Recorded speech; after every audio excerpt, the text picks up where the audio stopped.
ભેટી પડે તમને કે તમે જ છો, બીજું તો કોઈ મને સમજ્યું નહીં. થોડી વાર થાય એટલે તમારે કેવું કે આમાં એવું છે, તમે બધા માટે બહુ ઘસાવ છો, પણ તમારા નસીબમાં યશ નથી. પત્યું એ તમારા ભક્ત થઈ જાય. અને ત્રીજી છેલ્લી વાત કે તમે બહુ ટેલેન્ટેડ છો, પણ તમારે જ્યાં પહોંચવું જોઈએ ને ત્યાં તમે પહોંચ્યા નહીં. આ 3 વાક્ય દુનિયાના દરેક માણસ માટે સાચા છે. બધાને લાગે છે કે એને કોઈ સમજતું નથી, બધાને લાગે છે કે ઘસાય છે પણ કોઈ એને એપ્રિશિએટ કરતું નથી, અને બધાને લાગે છે કે જિંદગીમાં એને જે મળવું જોઈતું હતું એ મળ્યું નથી. આ કોઈના પણ માટે સાચું છે. ખરેખર તો સવાલ એ છે કે સ્ત્રી છે શું? આજના સમયમાં આટલી બધી કમ્પ્લેન, આટલું ફ્રસ્ટ્રેશન, આટલા બધા હેલ્થ પ્રોબ્લેમ્સ. બહુ જ ઓછા લોકોને ખબર હશે કે ઓફિશિયલ આંકડા મુજબ આ દેશમાં દર વર્ષે 2 લાખ લોકો, 2 લાખથી વધારે લોકો આપઘાત કરે છે, જેમાં 1,35,000 સ્ત્રીઓ છે. આ ઓફિશિયલી ચોપડે નોંધાયેલા આંકડા છે. એટલે જે નથી નોંધાયા એના વિશેની ચર્ચા તો હજી આપણે કરી શકીએ એમ જ નથી. કેટલા લોકો પ્રયાસ કરે છે એ આખી જુદી વાત છે. દુનિયાની કોઈ પણ પરિસ્થિતિ તમને એટલા બધા કેવી રીતે હરાવે કે તમે આટલી સુંદર જિંદગી ટૂંકાવવાની વાત કરો. અને ખરેખર બધા જે કહેતા હોય ને એ ભગવાન ઉપાડી લે, એ ભગવાન ઉપાડી લે, એની સામે જો ખરેખર આવીને ઉભો રહે ને કે ચાલ આવું છે તો જુઓ મજા. એને જવું નથી. ખાલી ખાલી કોઈને શું કામ ત્રાસ આપવાનો? આપણે ભગવાનને એટલો ત્રાસ આપીએ છીએ કે જ્યારે ખરેખર આપણે પ્રાર્થના કરવા જઈએ ને ત્યારે એને એમ થાય કે બીજું એક વાઘ આવ્યો રે વાઘ આવ્યો. તમે વિચાર કરો, રોજ તમારે ઘેર કોઈ નાહી ધોઈ સવારના પોરમાં ચપ્પલ કાઢી અને ગોઠવાઈ જાય ડ્રોઈંગ રૂમમાં. એવરી ડે મોર્નિંગ 8, 8:30, 7:30, 8 નાહી ધોઈ સરસ ચોખ્ખા તૈયાર થઈ અને તમારા ડ્રોઈંગ રૂમમાં ચપ્પલ કાઢીને પલાઠી વાળીને ગોઠવાઈ જાય. રોજ કઈ માંગે, તમે કેટલા દિવસ આપશો? કેટલા દિવસ આપી શકાય? એક દિવસ એવો આવે કે જ્યારે તમે એમ કહો કે ભાઈ હવે કાલથી નહીં આવતા, બહુ પ્લીઝ હું તમને હાથ જોડું છું, બેન કાલથી નહીં આવતા. ઈશ્વરની મજા એ છે કે તમને કહેતો નથી કે કાલથી નહીં આવતા. અંદર ગયેલો ભિખારી અને બહાર ઉભેલા ભિખારીમાં ખાલી અમાઉન્ટનો ફેર છે. અંદર વાળાને લાખો જોઈએ છે અને બહાર બિચારો 150 માં માની જાય છે. બાકી ભિખારી તો બધા જ છે. કોઈએ જઈને એમ કહ્યું ભગવાનને કે યાર થેન્ક યુ સો મચ, 50 વર્ષની ઉંમરે હું 50 પગથિયે સડસડાટ ચડી જાઉં છું, આનાથી વધારે તારી પાસે કે માંગવા જેવું છે જ નહીં. ઉમાશંકર જોશીએ બહુ સુંદર 2 લીટી લખી છે. 3 વાના મુજને દીધા, હૈયું મસ્તક હાથ, બહુ દીધું દીનાનાથ, હવે ચોથું નથી માંગવું. આપણે બધા જ ક્યાંક ને ક્યાંક કશુંક ને કશું ખૂટ્યાની ફરિયાદ કેટલા આનંદથી કરીએ છીએ. વિચારો, એક જણ બીજાને ફોન કરે કે મારા કામ વાળી નથી, મારી પણ આવી જ રીતે હેરાન. અરે પણ એને તો સાંભળો, એને તમને કમ્પ્લેન કરવા ફોન કર્યો છે, તમે ક્યાં ચાલુ થઈ ગયા? આપણે બધા જ આવા છીએ. સામેના માણસની ફરિયાદ ધીરજથી, શાંતિથી, સ્નેહથી સાંભળવી એ ગુણ જ જતો રહ્યો છે. હું હમણાં એ જ જોતી હતી કે કેટલી સરસ રીતે નિશાંતભાઈ ઝીણા મુદ્દા લઈને વિમેન હેલ્થ પર વાત કરતા હતા.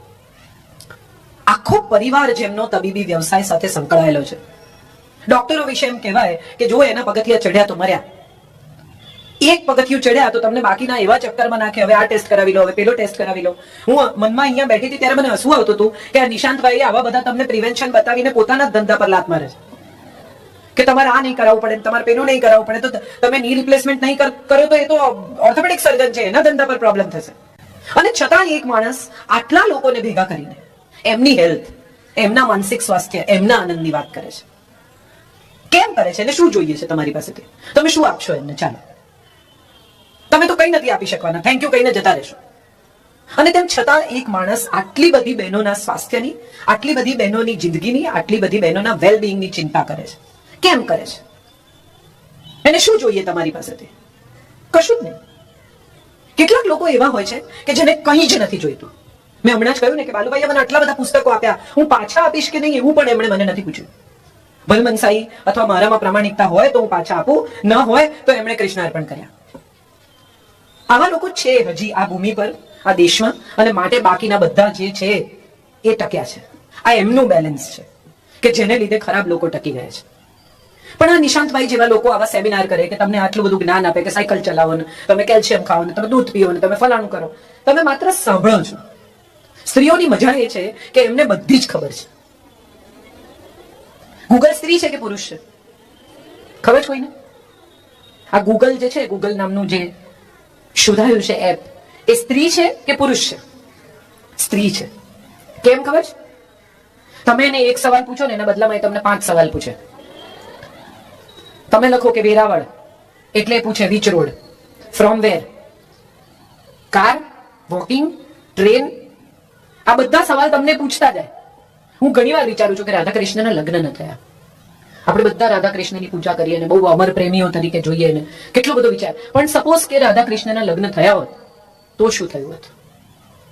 કૃષ્ણ એકાદ દિવસ કહેત ને દ્વારિકાથી કે આજે જરા ગોકુળ જવું છે, મારે કામ છે. એટલે રાધા કહેત કે કેમ કાલ સુધી તો કઈ નહોતું, અચાનક કામ આવી ગયું. એટલે કૃષ્ણ કહે કે હા બસ સાંજે આવતો રહીશ, રોકાઈ ના જતા. પછી ત્યાં જઈને ફોન કરશો કે હું આજે નથી આવવાનો. ચલો એક કામ કરો, હું આવું, મમ્મી પણ ત્યાં છે, મળતી આવીશ. સવાલ એ છે કે સ્ત્રીને જો સૌથી વધુ કોઈ વાતે તકલીફ આપી હોય ને તો એના પોતાના મને આપી છે. આ જગતની તમામ સ્ત્રી માંથી જેટલી દુખી છે ને એ એના પોતાના મનથી દુખી છે. એકતા કપૂરની સિરિયલ તમે બધા જુઓ જ છો, હા કે ના? હા નો અવાજ એકદમ ધીમો છે, કારણ કે એમને ખબર છે કે અમે ખોટું કરીએ છીએ.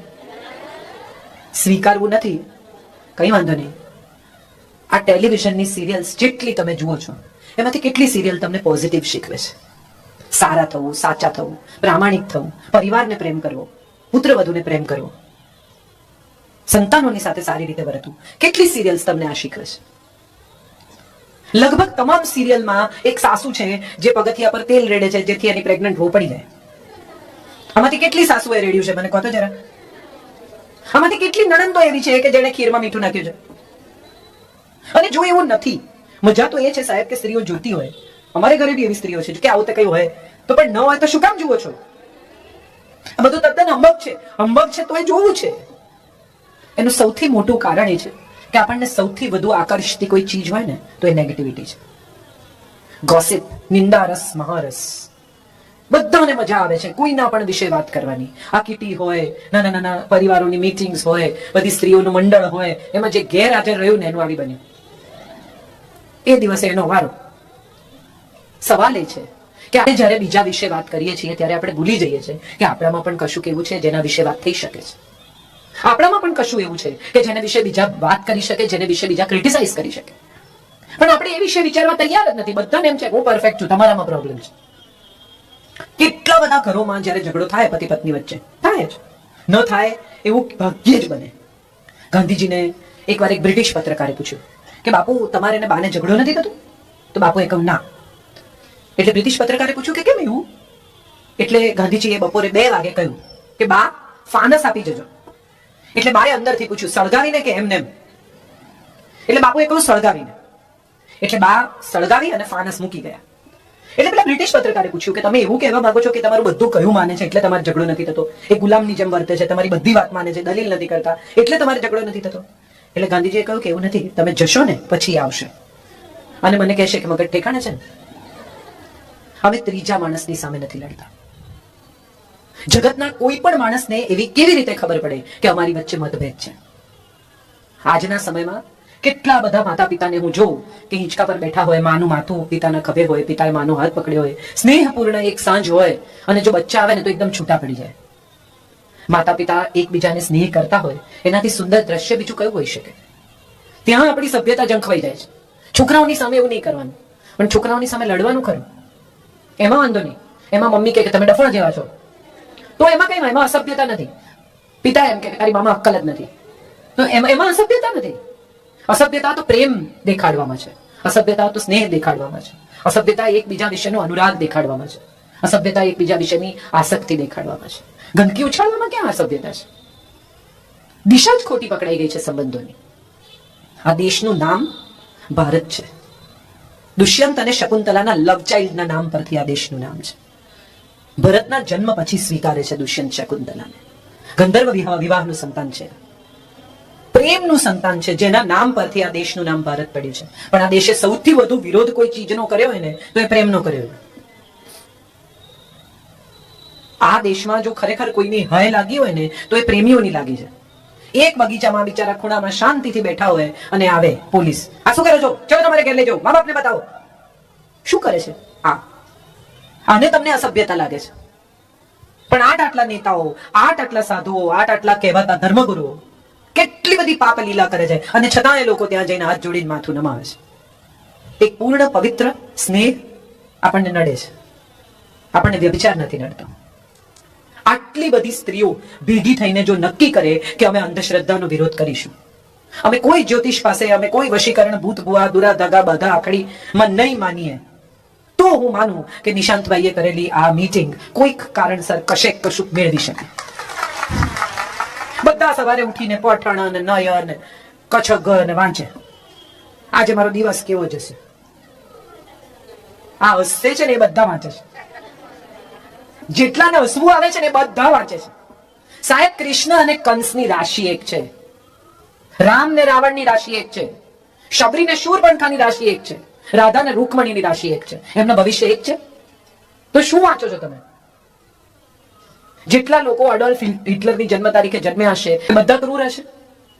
જેટલા લોકો સચિન તેંડુલકરની જન્મ તારીખે જન્મ્યા હશે, આ દેશમાં દરરોજ 12,000 બાળકો જન્મે છે. બધા 12,000 નું નસીબ એક સરખું છે? અને જો નથી તો શું છે એવું કે જે એમના નસીબને બદલે છે? એમની લગન છે, એમનો ધ્યેય છે, એમનો પુરુષાર્થ છે. મહેનત માટે પુરુષાર્થ શબ્દ વાપરે છે, મારો બહુ વિરોધ છે શબ્દ સામે. મહેનતને જો તમે પુરુષાર્થ કહેતા હો તો સ્ત્રી કરે એને શું કહેવાય? સ્ત્રી જ્યારે મહેનત કરે ત્યારે પણ એને પુરુષાર્થ જ કહેવાનો. હમણાં વચ્ચે કોઈ પેલું એ ગાતું હતું કવિતા, ખૂબ લડી મર્દાની वो तो झांसी वाली रानी थी. મર્દાની લડે મર્દાની ના, તો આપણી પાસે છે વીરાંગના શબ્દ, વાપરો. તમે વિચાર કરો કે જે સ્ત્રીઓ સમોવડી થવા નીકળી છે, હમણાંના સમયમાં તો બહુ ચાલ્યું છે ફેમિનિઝમ. દરેકને એમ છે કે હું યુદ્ધ કરું, હું પુરુષ જેવી થાઉં, હું પુરુષ સમોવડી થઈ જાઉં, ઇક્વલ રાઇટ્સ લઉં. આ ઇક્વલ રાઇટ્સ એટલે શું? એવો સવાલ કોઈને ક્યારેય પૂછ્યો?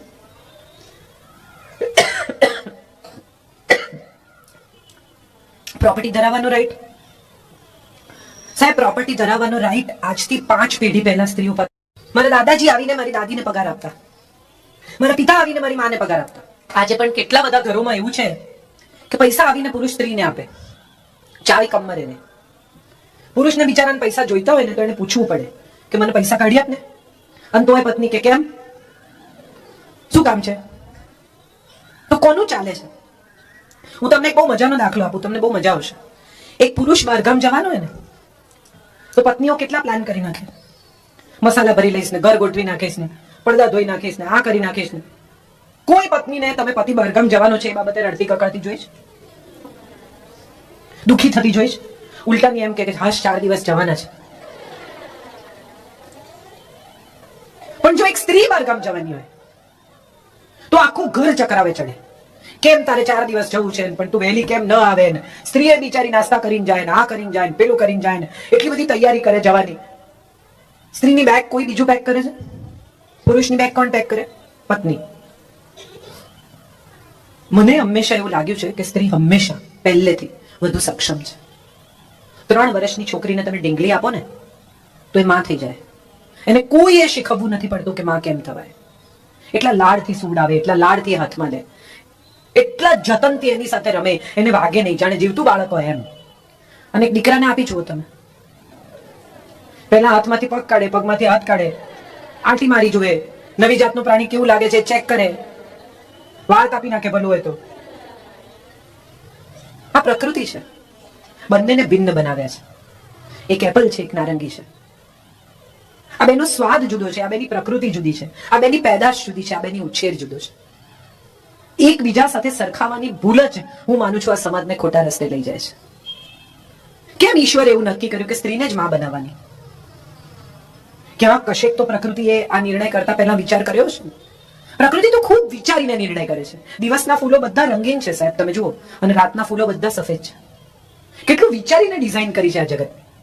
પાણીના જેટલા જીવો છે એ બધાનો રંગ લગભગ પાણી જેવો છે. જેટલા પૃથ્વી પરના જીવો છે એમનો રંગ ભૂખરો છે. ક્યાંક ને ક્યાંક એ પત્તાઓ સાથે, જંગલ સાથે મળી જાય એવા બનાવે છે. કેમ આટલું બધું વિચારીને પ્રકૃતિએ બનાવ્યું? અને એ પ્રકૃતિએ સ્ત્રીને માં બનાવી. કેમ? કંઈક તો એને દેખાયું હશે ને. રજનીશે બહુ સરસ વાત કહી છે કે દયા, માયા, ક્ષમા, કરુણા, આ બધા જ શબ્દો, આવા તો હજારો શબ્દો છે કે જે તમામ શબ્દો સ્ત્રીવાચક છે. મમતા, કેટલાય શબ્દો. અને તમે જુઓ ગુસ્સો, તિરસ્કાર, અહંકાર, આ બધા જ શબ્દો કયા છે? વિચારો, એમાં ગભરાવાની કઈ જરૂર નથી. અહીંયા નથી આયા કોઈ. ડરી છે ને જાઓ છો આટલા બધા? હું અહીંથી કહેતા નથી ડરતી, તમે વિચારતા ડરો છો. સવાલ એ છે કે આ સ્ત્રી પુરુષનું યુદ્ધ જ નથી. તમને સ્ત્રી જેવો પુરુષ ગમે છે? હા કે ના? આમ સેજ તરાઈણ હોય એવો ગમે છે? તો પુરુષ જેવી સ્ત્રી ગમશે? સ્ત્રીની સુંદરતા જેના સ્ત્રીત્વમાં છે. મહાભારતનો એટલો સુંદર પ્રસંગ છે. બાલુભાઈની હાજરીમાં કહેવું એ જ મોટી વાત છે, પણ ભંગેશ્વર રાજાને શાપ લાગે છે અને એને એમ કહેવામાં આવે છે કે તું સ્ત્રી બની જઈશ. એ સ્ત્રી બની જાય છે, 100 પુત્રોને જન્મ આપે છે અને પછી કુબેર પાછા આવે છે અને આવીને એને કહે છે કે બોલ, હવે તારે પુરુષ થવું છે, તારો શાપ પૂરો થાય છે. અને ત્યારે ભંગેશ્વર રાજા કહે છે કે ના, મને સ્ત્રી બનીને, માં બનીને જે આનંદ આવ્યો છે, હું આવનારા 7 જન્મો સુધી સ્ત્રી બનવા માંગુ છું. મારે હવે પુરુષ થવું જ નથી. આજ સુધી દુનિયામાં કોઈ પણ નાનું છોકરું કે મોટો માણસ એ પડી જાય અને વાગે અને દુખે તો એ શું બૂમ પાડે? ઓ માં. કોઈ દિવસ કોઈ પુરુષને, કોઈ દીકરીને, કોઈ બાળકને ઓ બાપ એવી બૂમ પાડતા જોયા છે? હા કે ના? કેમ એવું? એને ખબર છે કે પીડામાં જે આવીને ઊભી રહેશે ને એ તો માં જ હશે. શયનેશુ રંભા કાર્યેશુ મંત્રી ભોજ્યેશુ માતા. આવા શ્લોકો સ્ત્રી માટે લખાયા છે. પુરુષ પાસે આવા રોલની અપેક્ષા જ નથી કરાઈ. તમે ફોન ખરીદો ને, સાદો સેલફોન, એને તમે લઈને આવો ત્યારે તમને દુકાનવાળો કહે કે આના ડેટા જે ટ્રાન્સફર થાય ને ત્યાં ઊભા રહેજો. એક ફોનમાંથી બીજા ફોનમાં તમે જ્યારે ડેટા ટ્રાન્સફર કરો ત્યારે એને વચ્ચે અડતા નહીં તો ફોન હેંગ થઈ જશે. એક દીકરી જે પોતાના ઘરેથી 20 વર્ષ, 30 વર્ષ, 25 વર્ષનો ડેટા લઈને આવે છે, એ તમારા ઘરના ફોનમાં ટ્રાન્સફર થાય ત્યાં સુધી તો ધીરજ રાખો. આપણે તો તરત એને બટનો દબાવવા છે, ચાલુ કરવી છે, બંધ કરવી છે, આપણી રીતે બધું એમાં એપ ઉતારી લેવા છે. થોડીક તો ધીરજ રાખો. એક સ્ત્રી પોતાની ઓળખ છોડીને, પોતાના લાડ છોડીને, પોતાનું નામ છોડીને, પોતાની અટક છોડીને, પોતાનું ઉછેર છોડીને, પોતાનો સ્વાદ છોડીને, પોતાની જિંદગીની તમામ બાબતોને છોડીને એટલા માટે આવે છે કારણ કે કોઈને પ્રેમ કરે છે. તમે વિચાર કરો કે જો પુરુષોને હવે જે રીતે રેશિયો બદલાતો જાય છે એ રીતે જો પુરુષોને સાસરે જવું પડે તો શું થાય? કલ્પના જ તમને હસાવે છે. જુઓ, મમ્મી કહે દીકરાની કે એને છે ને દીપિકા પાદુકોણના પિક્ચર બહુ ગમે છે, જોવા દેજો. અને છે ને થોડો મોડો ઉઠે છે, કામ કરી લેશે બધું પણ બહુ વહેલો નહીં ઉઠાડતા અને દિવસમાં 3 કપ ચા પીએ છે, આપજો. એક રીંગણાનું શાક બસ એને નથી, એને આગ્રહ નહીં કરતા બિચારાને, એને ઉલટી થઈ જાય છે. એક માં કોઈ દિવસ આવી કોઈ ભલામણ પોતાની દીકરી માટે કરતી નથી. માં એવી જ સલાહ આપે છે કે તું એ ઘરે જઈને એડજસ્ટ થઈ જજે, એ ઘરમાં ઢળી જજે, દૂધમાં સાકરની જેમ પડી જજે. દીકરી લગ્ન કરે ત્યારે એને શિવ પાર્વતીનું દાંપત્ય એમ કહેવામાં આવે છે. અખંડ સૌભાગ્યવતી ચોખા નાખે ત્યારે એમ કહે કે તને શિવ પાર્વતીનું દાંપત્ય મળે. કેમ રામ સીતાનું નહીં? કેમ કૃષ્ણ રૂકમણીનું નહીં? કેમ બીજા કોઈનું નહીં ને શિવ પાર્વતીનું? કાલી જ્યારે એકદમ વિધ્વંસ કરવા નીકળે છે મગજ ગુમાવીને, અને હવે તો ભય છે આખી પૃથ્વી પર કે વિનાશ કરી નાખશે, ખતમ કરી નાખશે બધાને, હવે કોઈના હાથમાં આવે એવી છે નહીં, હવે કાબુ બહાર થઈ ગઈ છે. ત્યારે વિષ્ણુ જાય છે શિવ પાસે ને કહે છે કે રોકો તમારી પત્નીને. અને પત્નીના પગ નીચે સૂઈને શિવ પોતાની પત્નીને અટકાવે છે. જે પતિ પોતાની પત્નીના ક્રોધને અટકાવવા માટે એના પગ નીચે પણ સૂઈ જાય અહંકાર છોડીને, એવા દાંપત્યની આ કથા છે. આપણે બધાને ખબર, બધા પરણેલા છે ને મોટા ભાગના. પહેલા 4 ફેરામાં સ્ત્રી જમણી બાજુ હોય અને ફેરા પૂરા થાય પછી એને ડાબી બાજુ બેસાડે. કેમ? કોઈએ પૂછ્યું બ્રાહ્મણને કે કેમ આવું કરવાનું? આપણે બધા સાડી બ્લાઉઝના મેચિંગમાં જેટલો ટાઈમ પાસ કરીએ છીએ એટલો ટાઈમ આપણે કોઈ દિવસ દાંપત્યના આ નિયમો, આ દાંપત્યની સુંદર પ્રથાઓ સમજવામાં કર્યો? 50,000 રૂપિયા બહેનો ઇન્વેસ્ટ કરીએ ને તો કેટલા સવાલ પૂછીએ આપણે. વીમાવાળા આવે ને તો તમને બીવડાવે, તમે નહીં હો તો, અરે ભાઈ હું નહીં હોઉં ત્યારે નહીં હોઉં, અત્યારે તો છું ને. જમણી બાજુથી ડાબી બાજુ એટલા માટે બેસાડવામાં આવે છે કે ડાબી બાજુ હૃદય છે અને આ હૃદયની હવે તું માલિક થાય છે. આજ પછી મારા હૃદય પર તું માલિક હોઈશ, માટે તને હું ડાબી બાજુ બેસાડું છું. કેટલી સુંદર પ્રથા છે. હૃદયાગ્નિ કે છે, હૃદય સામ્રાગ્નિ કે છે, અર્ધાંગિની કે છે. તમામ મહત્વના અંગો શરીરમાં ડાબી બાજુ આવેલા છે, માટે ડાબી બાજુ બેસાડવામાં આવે છે. સપ્તપદીના 7 વચનમાં 7મા વચનમાં કહેવામાં આવે છે કે હવે 7મા પગલે આપણે મિત્રો બનીએ. ફ્રેન્ડ્સ થી બેટર કઈ રિલેશનશિપ હોય?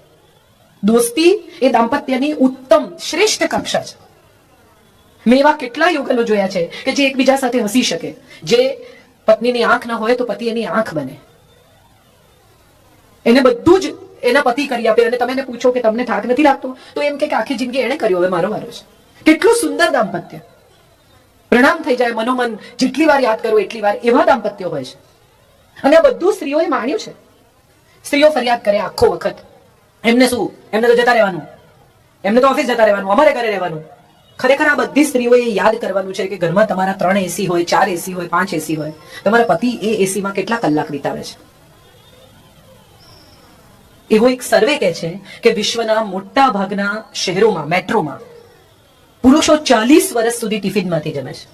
40 long years of their lives એ લોકો ટિફિનમાંથી જમે છે. અને કદી એ વિશે ફરિયાદ નથી કરતા. આજે નિશાંતભાઈએ કહ્યું કે સ્ત્રીઓને અમુક ઉંમરે આમ થાય ને અમુક ઉંમરે તેમ થાય, અને 45 ની નજીક આવે, મેનોપોઝનો પીરિયડ શરૂ થાય, અને કકળાટ કરે, ગુસ્સો કરે, ચીડ કરે, હવે મારાથી નથી થતું ને, મેં તો વૈતરું કર્યું ને, હું તો થાકી ગઈ ને, બસ હવે આનાથી વધારે મારાથી નહીં થાય ને, તમારે કરવું હોય તો કરી લો ને. આ બધા ગુસ્સા, આ બધા ક્રોધ કરતી વખતે પત્નીએ એકવાર પણ એવો વિચાર કર્યો છે કે પતિ 50 વર્ષે એવું નથી કહેતો કે કાલથી હું ઓફિસ નહીં જાઉં.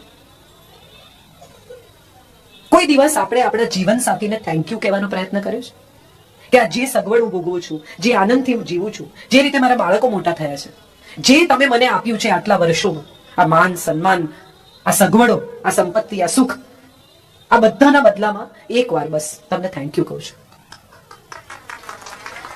ફરિયાદો તો આપણી પાસે બહુ છે દોસ્ત. જિંદગીમાં જો મારે ફરિયાદ કરવી હોય તો હું કરું કે મને હવે પેલા પાછળના બહેનો નથી દેખાતા, લાઈટ ખરાબ છે.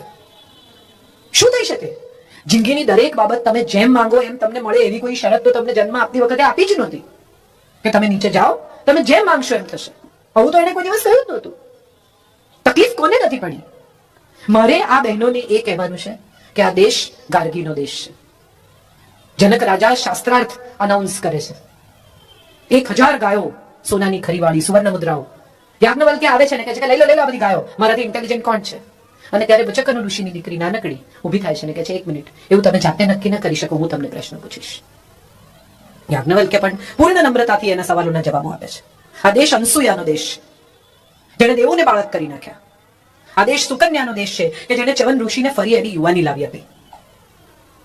આ દેશ અહલ્યાનો દેશ છે કે જે એમ કહે છે કે મને આટલી સુંદર બનાવીને તમે મને એક બ્રહ્મચારીને સોંપી દીધી, મને મારી જિંદગી જીવવાનો અધિકાર છે. અને ઇન્દ્ર સાથે પોતાનો સંબંધ બાંધે છે.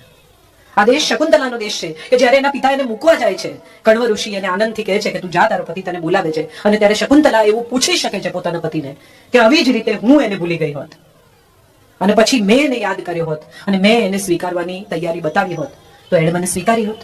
જે દેશમાં આટલી બધી ભણેલી ગણેલી હોશિયાર બુદ્ધિશાળી સ્ત્રીઓ છે, તમને બધાને ખબર છે કે ડિમોનિટાઇઝેશન થયું એ વખતે કેટલી સાડીમાંથી કેટલા પૈસા નીકળે. ન કમાતી સ્ત્રીઓએ 50,000 રૂપિયા અને લાખ રૂપિયા કાઢી આપે છે. ક્યાંથી આવ્યા પૈસા? સ્ત્રીમાં આવડત છે. 5,000 માં પણ ઘર ચલાવે, 50,000 માં પણ ઘર ચલાવે અને 5 લાખમાં પણ ઘર ચલાવે. ગૃહલક્ષ્મી એમને નથી કહેવાય. એને પુરુષ ધન કમાઈને લાવે અને સ્ત્રી એનું ધનમાં રૂપાંતર કરે. પુરુષ તો માત્ર ધન લાવે, સ્ત્રી લક્ષ્મી બનાવે એમાંથી. હું હંમેશા કહું છું કે સ્ત્રીને તમે એક આપો ને એમાંથી અનેક કરીને આપે. તમે એને એક સ્પર્મ આપો ને એમાંથી એ બાળક કરી આપે. તમે એને અનાજ આપો એમાંથી ભોજન કરી આપે. તમે એને મકાન આપો એમાંથી ઘર કરી આપે. તમે એને થોડાક પૈસા આપો એમાંથી એફડી કરી આપે. કરો છો ને બધા? અને આ બધાની સામે તમે એને તિરસ્કાર આપો તો પણ એ અનેક ગણો કરીને પાછો આપે. તમે એને અપમાન આપો તો પણ અનેક ગણું કરીને પાછું આપે. કારણ કે આ તો એની પ્રકૃતિ છે. ધરતીમાં તમે બાજરો વાવો એટલે અનેક ગણો થઈને ઉગે જ. તમે ઘઉં વાવો એટલે અનેક ગણા થઈને ઉગે જ. આ પ્રકૃતિ છે સ્ત્રીની. સવાલ એ છે કે આપણે આ પ્રકૃતિની થોડાક વિરુદ્ધ જઈને કશું બદલવું છે, સુખી થવું છે, સારી રીતે જીવવું છે, કે 50 વર્ષની ઉંમરે કપડાટ કરતા કરતા 70 વર્ષે બીજા લોકોને આપણે ન ગમીએ એવી રીતે મરી જવું છે.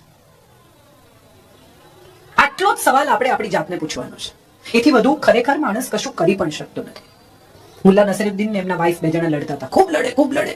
પડોશીઓએ તપાસ કરી શું થયું, તો મારીને વાસણ ફેંકે, છૂટા ચીસો પાડે. એટલે પડોશીએ કહ્યું કે ભાઈ એકચ્યુઅલી ઝઘડો શેમાંથી થયો? આટલી બધી હદ સુધી તમે આવી ગયા તો ઝઘડો થયો શેમાંથી? એટલે મુલ્લા નસરુદ્દીને સામે છણકો કરીને કહ્યું કે 10 વર્ષ સુધી કોઈ નોટબુક રાખે? હિસાબ નથી હોતો ઝઘડાનો. તમે હમણાં ઝઘડો શરૂ કરો તો તમને સમજણ પડે કે તમે 5 વર્ષ પહેલાના મુદ્દા પર લડી રહ્યા છો. આપણે જ્યારે ગોવા ગયા હતા અને તમે જ્યારે ટાઈમસર નહોતા આવ્યા અને તમે તમારા મિત્રો સાથે બહાર જતા રહેલા, ત્યાંથી શરૂ કરીને આજે તમે ટાઈમસર ન આવ્યા માટે આપણે પિક્ચર જોવા ન જઈ શક્યા. આ આખો ઝઘડાનો સ્પાન છે. ખરેખર મુદ્દો શું છે? એક સ્ત્રી શું કરી શકે? બહુ બધા દાખલા આપવામાં આવે છે તમને, ઇન્દિરા ગાંધી ને, કલ્પના ચાવલા ને, ફોગટ ને બધું. એ કે તમારાથી જુદી નથી, એને કે તણાત નથી. વિલ્મા રુડોલ્ફ ઓલિમ્પિકમાં જેણે 9 મેડલ લીધા, એને 9 વર્ષે ડોક્ટરે કહી દીધેલું કે ઊભી નહીં થઈ શકે. હવે આખી જિંદગી આ છોકરીએ પેલી ઘોડી પર ચાલવાનું છે. એક દિવસ વિલ્માએ સવારે જાગીને કહ્યું કે માં મને સપનું આવ્યું, હું ઓલિમ્પિકમાં દોડું છું. અને માએ કહ્યું કે દોડવું હોય તો દોડી શકાય, મહેનત કરવી પડશે. ડોક્ટરોએ જે છોકરીને એમ કહ્યું હતું કે આ ઊભી નહીં થઈ શકે, એની માએ એને ઊભી કરી, દોડતી કરી, અને એ વિલ્મા રુડોલ્ફ 9 મેડલ લઈ આવી. હજી પણ આજે પણ વિલ્મા રુડોલ્ફ એનો વિક્રમ કોઈ તોડી શક્યું નથી. તાળી પાડવાથી કઈ નહીં થાય. આપણે બધા છે ને તરત પાછું આપી દઈએ. વક્તા સારું બોલે ને એટલે તડતડાટ તાળી પાડી દેવી. તમે સારું બોલ્યા, ઘેર લઈ જાઓ, ચલો અમારા એપ્રિસિએશન પતી ગયું. અમારે કઈ કરવાનું રહેતું નથી. ખરેખર મારે એ કહેવાનું છે કે હમણાં અત્યારે આ ક્ષણથી નક્કી કરો કે જિંદગી જુદી રીતે જીવવાનો પ્રયત્ન કરશો, જેટલી બાકી છે એટલી. અને એમાં 4 જ વસ્તુ સૌથી મહત્વની છે. એક, ફરિયાદ કરવાનું છોડી દો.